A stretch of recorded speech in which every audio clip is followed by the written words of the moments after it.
लोकसभा चुनाव में भारतीय जनता पार्टी के स्टार प्रचारकों की लिस्ट में उत्तर प्रदेश सरकार में मंत्री दानिश आजाद अंसारी का नाम भी शामिल है और खुद हमारे साथ मौजूद हैं।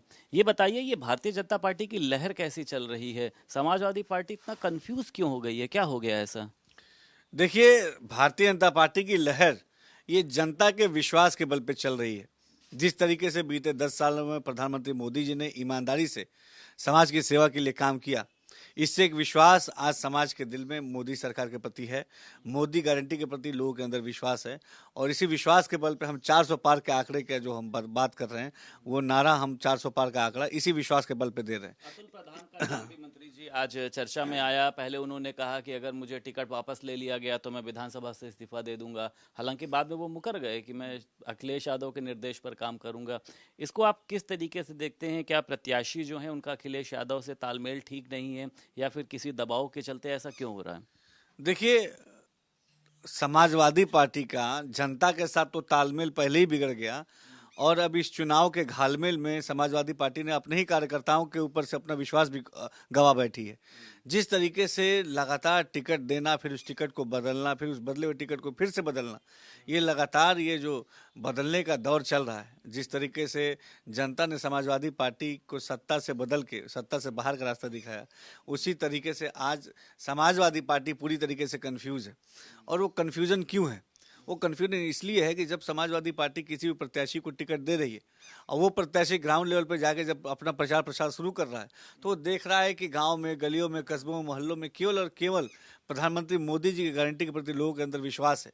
तो प्रत्याशी को ये लग रहा है यहाँ हारने की नौबत तो छोड़िए, यहाँ जमानत तक जब्त होने की नौबत है। भाजपा के डर से समाजवादी पार्टी के जो प्रत्याशी हैं वो टिकट या तो वापस कर रहे हैं या चुनाव लड़ना नहीं चाह रहे। निश्चित तौर पे, और वापस इसलिए कर रहे हैं कि अब किसी को हार का डर नहीं सता रहा है। ग्राउंड लेवल पे लोग जब जाके वास्तविकता देख रहे हैं, मोदी के प्रति लोगों का विश्वास देख रहे हैं, तो लोगों को ये जितने भी प्रत्याशी उनको लग रहा है कि हारना तो दूर, यहाँ जमानत तक जब्त होने की नौबत है। तो आज समाजवादी पार्टी के ऊपर जनता ने पहले ही अपना अविश्वास जता दिया था।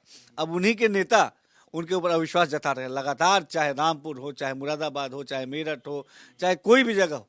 आप बदायूं देख लीजिए, लगातार हर जगह जिस तरीके से प्रत्याशी देना फिर प्रत्याशी बदलना, ये अपने आप में दर्शाता है कि समाजवादी पार्टी को 4 जून को जो परिणाम आने वाला है, उस परिणाम का आभास पहले हो चुका है।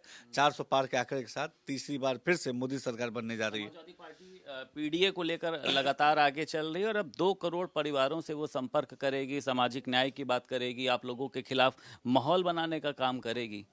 वो 2 करोड़ लोगों तक का आंकड़ा तो बता रहे हैं समाजवादी पार्टी, बस 2 करोड़ लोगों तक पहुंचेंगे कैसे?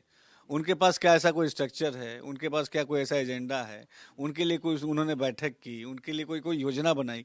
केवल आके प्रेस में बता देना कि 2 करोड़ का आंकड़ा, 4 करोड़ का आंकड़ा, ऐसे काम नहीं चलेगा। समाजवादी पार्टी को बताना चाहिए कि 2 करोड़ परिवार तो कैसे पहुंचेंगे। भारतीय जनता पार्टी बताती है कि उसने किस तरीके से 80 करोड़ लोगों तक लाभ पहुंचाया राशन का, किस तरीके से करोड़ों लोगों को उसको उज्ज्वला योजना का लाभ पहुंचा, किस तरीके से करोड़ों घर में हमने हर घर जल मिशन की तरह पानी पहुंचाने का काम किया, किस तरीके से लाखों परिवारों को आयुष्मान कार्ड के माध्यम से हमने उनको मुफ्त इलाज देने का काम किया, किस तरीके से हमने लाखों नौजवानों को रोजगार से जोड़ने का काम किया। तो एक तरफ भारतीय जनता पार्टी वास्तविकता के आंकड़ों पर बात करती है, दूसरी तरफ समाजवादी पार्टी एक काल्पनिक दुनिया में आज भी अपनी राजनीति को स्थापित करने के लिए लगी हुई है। लेकिन अब जनता को समाजवादी पार्टी पे कतई कोई भरोसा नहीं। अच्छा, कई सीटों पर आपने भी प्रत्याशी नहीं उतारे, चाहे कैसरगंज की बात करें, प्रयागराज की बात करें, रायबरेली की बात करें, कांग्रेस ने भी वहां से प्रत्याशी नहीं उतारे हैं। तो क्या वजह है प्रत्याशियों को उतारने में इतनी देरी क्यों? नहीं, उत्तर प्रदेश की 80 की 80 लोकसभा सीट पे भारतीय जनता पार्टी ने अपना प्रत्याशी उतार दिया है। भारतीय जनता पार्टी के प्रत्याशी कमल का फूल है। भारतीय जनता पार्टी मोदी के गारंटी पे लड़ रही है और निश्चित तौर पे 80 की 80 लोकसभा सीटें उत्तर प्रदेश में भारतीय जनता पार्टी के पक्ष में जाएंगी। हम ऐतिहासिक मतों के साथ देश में फिर से तीसरी बार मोदी सरकार बनाने जा रहे हैं और जो प्रधानमंत्री मोदी जी प्रधानमंत्री पद की शपथ लेंगे और जो 400 पार का आंकड़ा होगा, उस पर सबसे बड़ा जो किरदार होगा वो उत्तर प्रदेश का होगा। उत्तर प्रदेश की 80 लोकसभा सीटों का होगा। संजय सिंह बाहर आ गए हैं, तो आपको लगता है कि अब आम आदमी पार्टी को ईडी और सीबीआई जैसी जो एजेंसियां हैं उन पर आरोप लगाना बंद करना चाहिए? देखिए, आम आदमी पार्टी ने जो सबसे बड़ा धोखा किया हमारी सम्मानित जनता के साथ, एक नई तरीके की राजनीति का शिगुफा वो लेके आए और जिस तरीके से उनके एक एक नेता एक एक करके भ्रष्टाचार में लिप्त पाए जा रहे हैं और एक एक करके जेल के अंदर जा रहे हैं, तो जनता बहुत स्तब्ध है, जनता बहुत दुखी है, क्योंकि जनता ने विश्वास करके उन्हें वोट दिया था, जनता ने अपनी सेवा करने के लिए उन्हें वोट दिया था, जनता ने उनके नए राजनीतिक पैटर्न को देख के उन्हें वोट दिया था।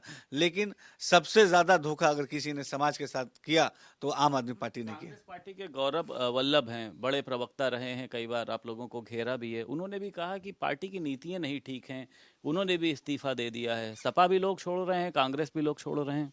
देखिए, कांग्रेस पार्टी की नीति ही नहीं, कांग्रेस पार्टी की नीयत भी ठीक नहीं है। कांग्रेस पार्टी ने हमेशा देश को विकास से पीछे ढकेलने का नियत रखा। कांग्रेस पार्टी ने हमेशा देश के अल्पसंख्यक मुस्लिम समाज को वोट बैंक की तरह इस्तेमाल करने का नियत रखा। कांग्रेस पार्टी ने हमेशा देश के नौजवानों को रोजगार से दूर करने की नियत रखी। तो कांग्रेस पार्टी ना साफ नियत वाली पार्टी है, ना साफ नीति वाली पार्टी है, ये पूरी तरीके से समाज को गुमराह करने वाली पार्टी है। उत्तर प्रदेश सरकार में मंत्री दानिश आजाद अंसारी हमारे साथ मौजूद थे। लखनऊ से वीडियो जर्नलिस्ट मेहंदी हसन के साथ संदीप खेर, भारत समाचार।